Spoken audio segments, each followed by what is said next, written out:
Look at just on page III. These provisions, the first of their kind, introduce a new fundamental principle as well as a framework for stronger cooperation between states to prevent and detect corruption and to return the proceeds. Now, corrupt officials will in future find fewer ways to hide their illicit gains. This is particularly important issue for many developing countries where corrupt high officials, yes, have, ooch, look at that, plundered the national wealth and where new governments badly need resources to reconstruct and rehabilitate their societies. Now, as much as you wouldn't say that you're corrupting, yes, and plundering, yeah, the natural wealth of the state of Washington. For the United Nations, the convention is the culmination of work that started many years ago when the word corruption was hardly ever uttered in official circles. Now, this idea of corruption on the global agenda, I'm thinking, yes, that for you to refuse to enforce the laws, you are corrupt. As in the sheriff right now, you're corrupt. There's no possible way you should be employed as a sheriff. Now, I'm going to sue the United Nations. Yes. I'm going to sue them individually for refusing to obligate the United States to remove that dissolution of marriage and give me my sons. Yes. Then I'm going to look for every marriage certificate that was issued to every American citizen, and I'm going to have a class action lawsuit against the United States and the United Nations. Yes. And then I'm going to sue you, Sheriff, right now.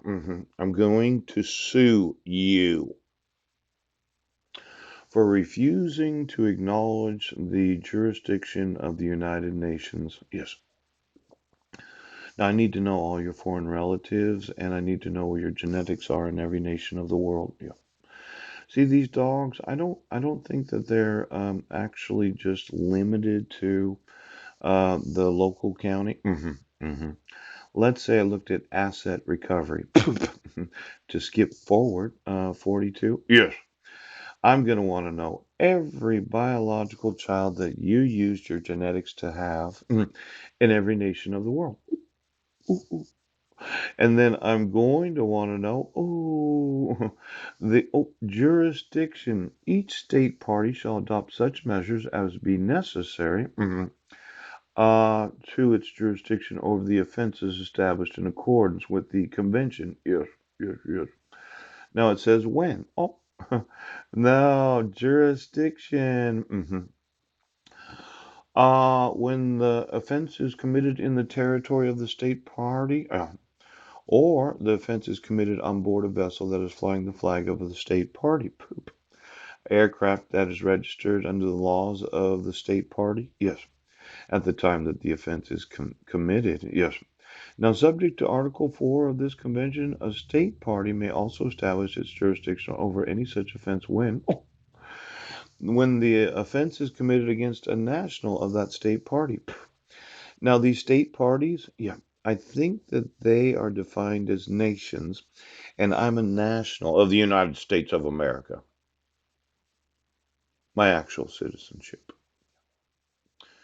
Now, you're being dickheads right now, and you're going to find yourself some very hot water, very, very hot water, okay? Now, I informed you that this offense against the laws of the United States. See, there's this little thing called D. The offense is committed against the United States of America. Now, as much as you don't want to consider the issuance of the dissolution of marriage as an actual crime against the United States of America, it actually is because you didn't enforce the court rules. No, you didn't enforce the requirements of the law. Yes. And you didn't enforce the rights of the nationals of the United States of America. Now, I'm thinking when you commit a crime against the actual nation of the United States of